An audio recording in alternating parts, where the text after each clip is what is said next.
To this day. To this day. To this day. To this day. To this day.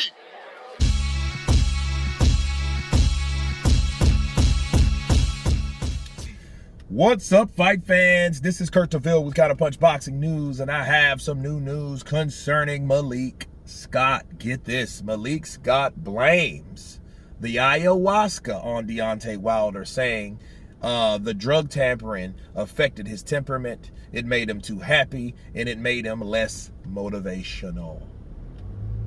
And let me counterpunch. I don't know if it did or not.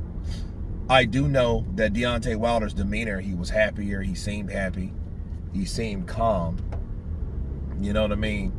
And if that calmness or that happiness that came from that drug stops him from being aggressive, stops him from being driven and, you know, motivated, well, okay, so be it. That was a mistake in the first place, but the question you ask yourself is, whose idea was it? Whose idea was it for Deontay Wilder to go to an experimental drug, some mind-altering drug stuff? You want to be at yourself when you're making decisions. You know what I mean? And I've looked up the long-term effects of that drug. And yeah, you can have hallucinations after. It has lingering effects to it. And since it has lingering effects to it, it's kind of difficult to, you don't know.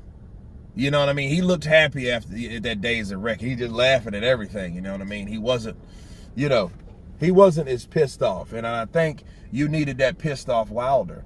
But I'll say anything that's mind-altering could be a factor. The only problem I have with it is, why is it now that Malik Scott is trying to blame the LSD or the ayahuasca treatments that Wilder took to him not winning or not performing? If you work on a game plan, I seen that mid work, the pad work, you know, the man he was still able to punch. You know what I'm saying? So if it took him to that point where he could no longer function or be physically active the way he needs to, he shouldn't have taken it. But to me, I think it was just an excuse.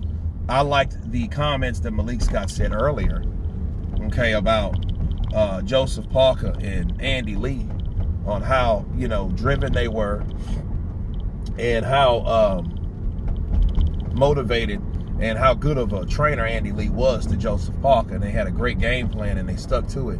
They stayed patient, they stayed focused, you know, and they got the job done. Now the question is, what had Malik Scott and what made him change his mind? When you see people renege on their own assessment of a fight, there may be some foul play or some shady stuff.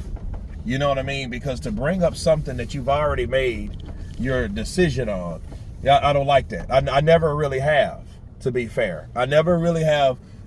You say one thing, you stick to that. You own the shit, and that's what it is. Not, hey, man, well, you know, it could be the ayahuasca after all. You know what I mean? The only way that I could think of that is now he's less motivated. How many times did he take the ayahuasca? Because I have friends of mine that takes it, and he was getting over something, and he had to take it. And he said it was, you know, mind-altering thing, whatever, blah, blah, blah, blah. But nonetheless, it's like, you know, how is that going to affect your fighter? And to just throw that ayahuasca card out there where Wilder praised it, this is something that'll tell you. These are excuses simply given the fact that if he would have won, we wouldn't have heard any of this shit. We wouldn't have heard anything about Parker, nothing about Andy Lee, nothing about ayahuasca. We wouldn't have heard anything. So the whole idea is, hey, you're bringing ayahuasca up as an excuse. It just shows that Team Wilder ain't good at accepting losses. That's all that really means. But anyway, you guys tell me what you think of Malik Scott blaming ayahuasca on Deontay Wilder's latest loss to Joseph Parker. Of course, please subscribe. And you guys been Counterpunch. Peace!